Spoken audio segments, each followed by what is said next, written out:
Halo Halo sahabat semua, sehat, selamat datang di OSTI obrolan Obrolan santai Santai tapi Tapi berisi. Berisi.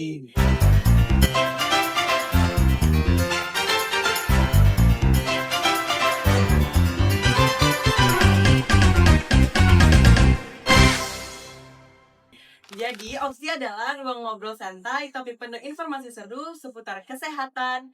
Aku, Haikal, bareng partner Aku Ardian.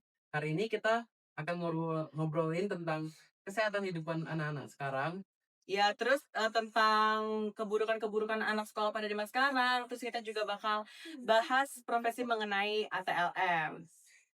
Nah, sebelum itu kita mulai dulu nih, kita perkenalan sama narasumber kita pada sore hari ini.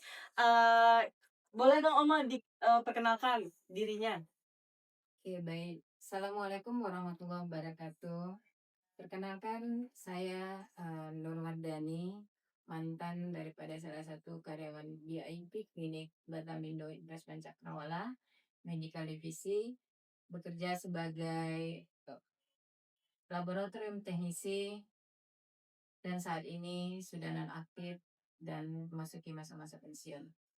Oh gitu ya Oma. Jadi kalau sekarang berarti Oma, udah nggak ke tempat kerja Oma lagi? Ya, sudah enggak, sudah. Oh iya, terus Dian, kan kita nih tentang anak sekolah nih, kira-kira kalau misalnya tentang anak sekolah, apa yang bakal kita bahas nih? Nah, kan pada zaman sekarang nih, anak-anak nih pada cuek banget sama kesehatannya. Jadi, apa aja sih penyakit-penyakit yang dialami sama anak-anak zaman sekarang? Nah, untuk zaman sekarang ini, penyakit-penyakit yang selalu beredar pada zaman sekarang adalah zamannya gadget ya. Iya. Ya, sekarang banyak gadget yang sudah teknologi yang sudah maju Iya. atau canggih pada saat ini, dan dengan gaya hidup yang terlalu bebas dan harus dihindari sejak dini. Iya, Gitu. berarti kalau misalnya nih di sekolah tuh, teman-teman kita tuh pada kayak lemes, terus pada ngantuk, itu tuh berpengaruh ya Mas sama kayak penggunaan gadget gitu? Ya udah jelas berpengaruh karena pengaruh gadget adalah sangat besar ya, apalagi dengan ada sinar radiasinya ya. Nah, yang mengganggu fungsi saraf otak. Nah, Oh, seperti itu. berarti sebaiknya tuh penggunaan gadget untuk anak sekolah kayak kami tuh lebih dikurangin. Ya, harusnya dikurangi dan pola hidup yang lebih baik untuk ke depannya. Tapi kayak gitu-gitu berarti emang penyakitnya berarti emang ngantuk gitu. Ya, Terus, ngantuk itu nggak disebabkan itu, bisa juga kurang istirahat. hmm, Ya, bisa kurang istirahat, bisa mungkin kebanyakan makan juga ngantuk. Gitu. Oh, pasti tak Ya. ngantuk. Nah, jadi nggak harus main gadget seharian ngantuk. Tapi pada dasarnya sekarang ini kebanyakan anak sekarang, ya maafnya, yang anak usia ibaratnya usia dini aja sudah tahu megang Iya. gadget handphone. Mm-mm. Nah itu, nah selaku kita orang tua, alangkah baiknya itu dibatasi Iya. atau diawasin anak-anak zaman Iya sekarang ini. benar-benar. Gitu. Terus kalau gitu nih, kalau boleh jujur nih ya, ya. kan kami ini siswa ya Oma. Terus kami tuh punya banyak banget kayak sikap-sikap buruk. Contohnya Iya. tuh apa Dian? Begadang, Iya, nggak sarapan lah, main game. sampai larut malam gitu. Iya. Nah itu juga kebiasaan buruk ya. Kebiasaan buruk itu jangan berlarut-larut. Ya boleh mungkin kalau bisa, gadget itu penting pada saat-saat ada ilmunya Iya. atau yang sifatnya positif. Jadi jangan diambil yang negatif, karena kebanyakan daripada main gadget juga bisa mengakibatkan efeknya yang nggak baik.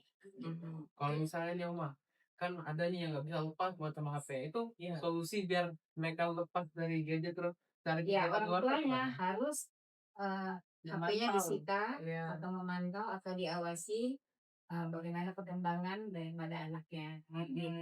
Terus saran kegiatan-kegiatannya apa aja, Mam? Nah, kegiatan-kegiatannya ya kalau bisa diusahakan adalah kegiatan olahraga setiap hari, kemudian pola makan, dengan makan yang teratur, istirahat yang ini ya, Betul, cukup, ya kan?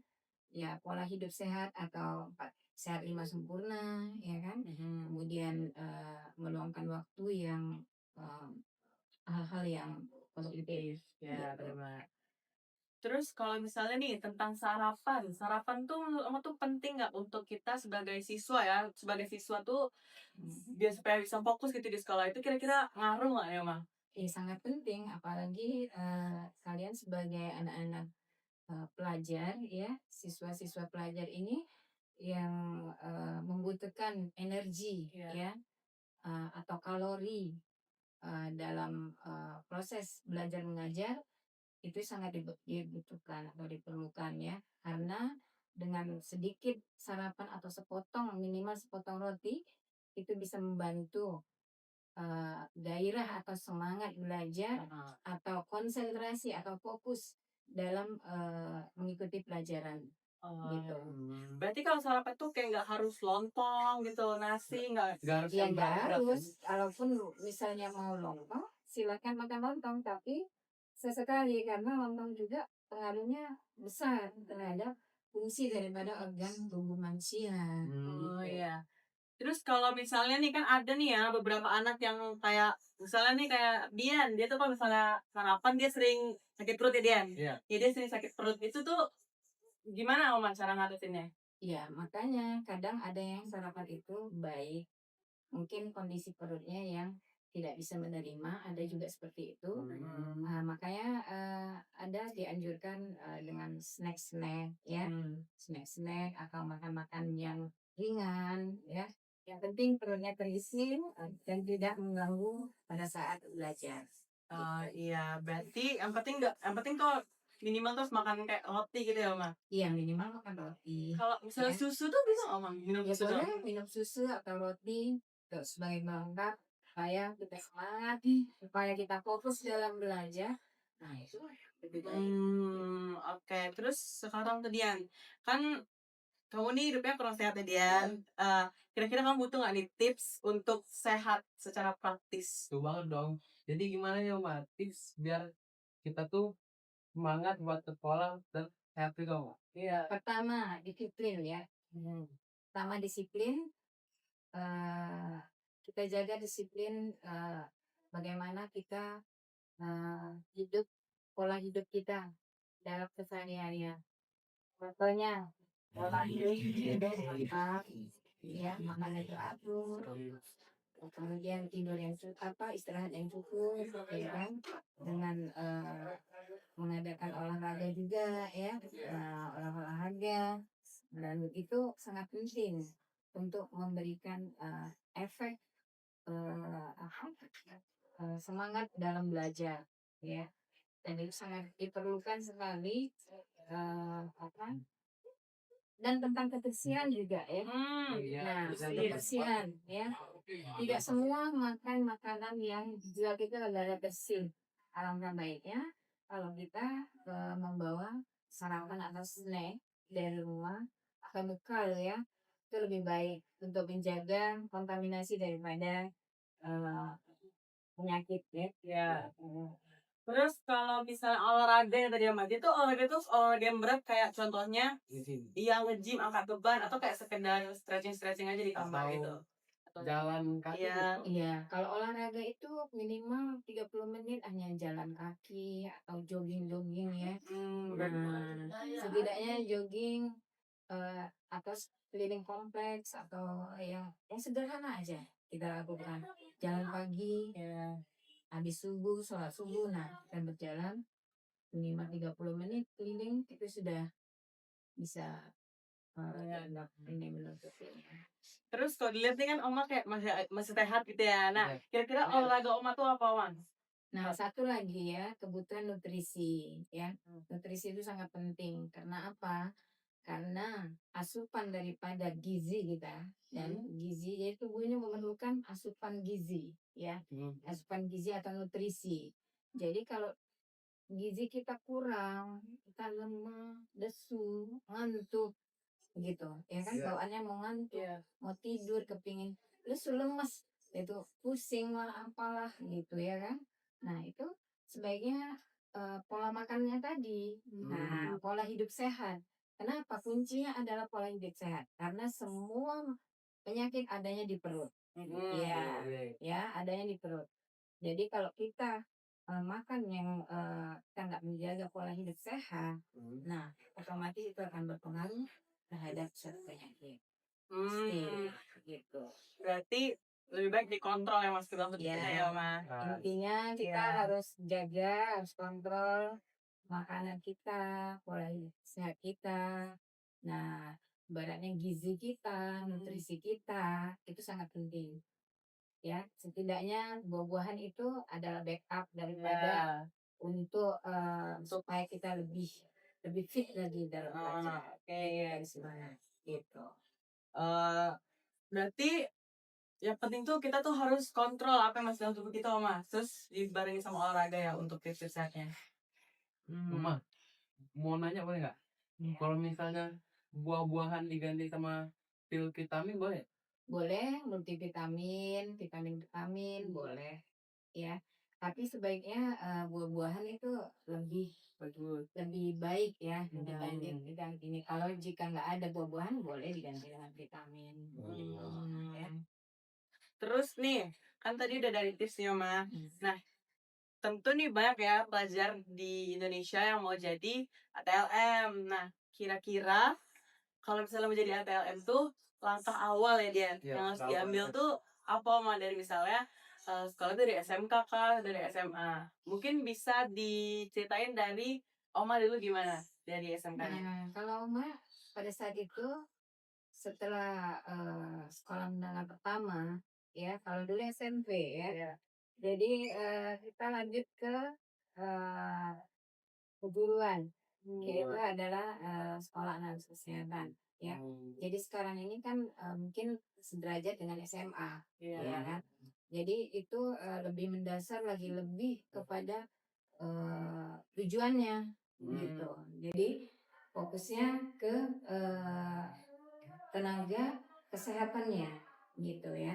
Jadi dari sekolah kejuruan atau analis kesehatan itu akan bisa dilanjutkan ke diplomanya, yaitu ahli teknologi laboratorium medik di Iya. ATLM Heeh. gitu.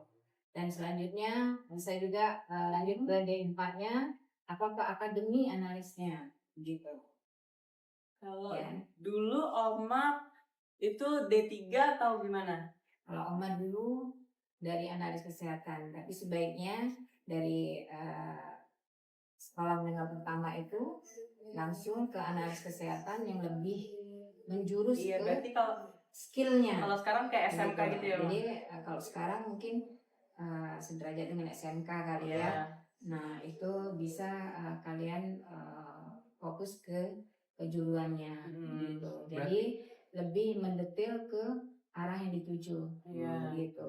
Jadi karena kalau misalnya ilmu kesehatan dengan ilmu pendidikan itu beda jalur. Jadi dia tidak linear. Nah maka dari itu harus sebaiknya kalau kita mau menjadi seorang ATLM sebaiknya ambil kejuruan baru masuk ke diplomanya ya, ke D3 atau D4-nya, tapi D3 dulu. Jadi itu benar-benar skillnya lebih terarah dan ke arah tujuan dan terfokus kepada yang dituju gitu. Iya. Berarti Oma dari diploma tuh jarak langsung ke apa langsung dapat kerja atau gimana? Iya. Nah, kalau Oma pada saat itu dari analis ke langsung kebetulan ngambil S1-nya ya di Sarjana Teknik Kimia. Nah, pada saat itu memang kalau teknik kimia ini dia adalah di bawah naungan Departemen Pendidikan dan Kebudayaan. Nah, maka dari itu sedangkan kita bekerja sebagai seorang ATLM. Nah, ATLM itu kan tidak linear karena di bawah naungan Departemen Kesehatan. Nah, sementara ini Departemen Pendidikan. Nah, jadi ini tidak linear. Maka dari itu perlu ada pembelajaran masa lampau istilahnya. Jadi itu ada RPL-nya, Ya. ya. Jadi seperti itu. Jadi ngikutin kuliah lagi, nah tingkat lanjut, nah baru bisa ke ATLM-nya. Oh, berarti bukan dari lulus D3 bisa langsung jadi ATLM? Atau bisa? Bisa dari D3 ke ATLM juga bisa. Jadi ATLM itu ada yang udah diploma 4 sekarang. Iya. Nah, gitu. Gitu. Jadi langsung ke kejuruannya, ke program studinya. Jadi dia linear, tidak Nggak tumpang belok-belok tindih, ya? nggak Iya. belok. Nah, ya kan. Sementara kalau kita di bidang kesehatan dengan bidang pendidikan kan udah beda jalur. Iya, Ya kan? beda. Nah, jadi ya diharapkan seperti itu. Tapi karena mungkin Oma dulu punya pengalaman, experience yang baik dalam bekerja, ya alhamdulillah bisa mengikuti tapi nggak bisa yang ijazah S1-nya ini teknik kimia tidak bisa disamakan atau disetarakan dengan D3 ATLM tadi. Karena dia beda Iya, jalur. karena beda Beda jalur jalur. tadi ya. Iya. Nah itu sayang kan, jadi kita Iya. ngulang-ngulang lagi. Sementara kita juga udah usia juga udah tua kan, udah lanjut. Berarti dia Makanya ada istilahnya RPL tadi, apa itu pembelajaran masa lampau gitu. Ya, pembelajaran masa lampau.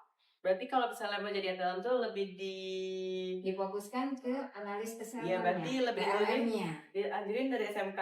Iya, benar.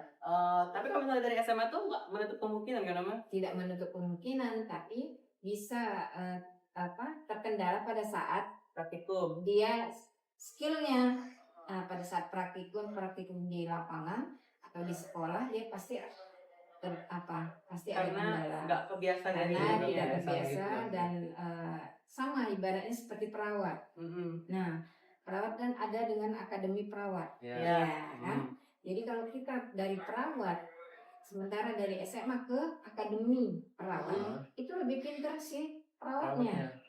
Karena dia SMP udah Karena perawat. dia udah dari SMP ke perawat sudah memang ada skillnya. Udah ada skillnya. Iya, begitu.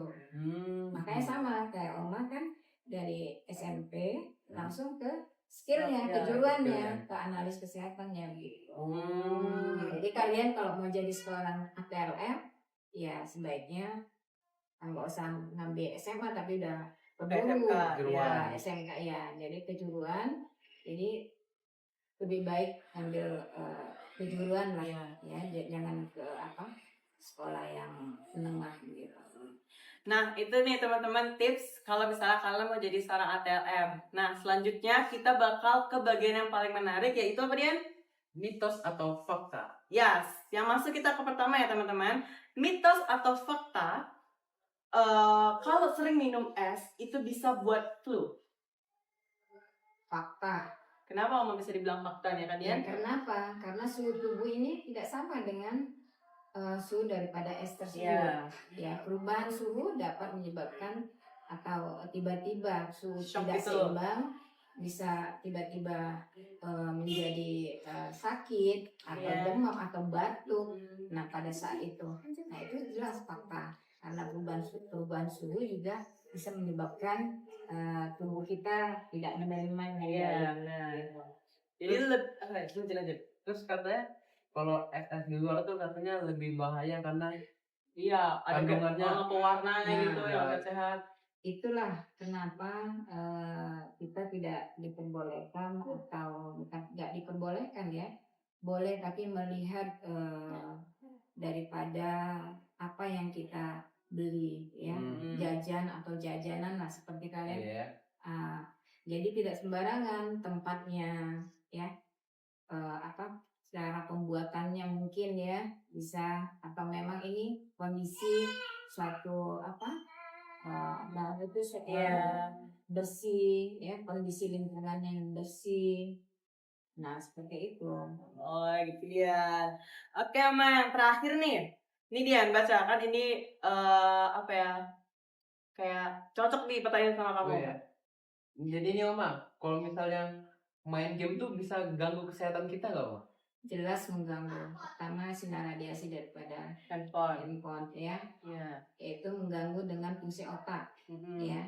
Jadi otak itu tidak bekerja atau bisa melemah ya pada saat sinar radiasi, karena kita nggak tahu kita megang handphone, nah kita bermain, sinar radiasinya itu memancar dengan setidaknya sedikit banyaknya pasti sudah kena sinar radiasi daripada handphone tersebut.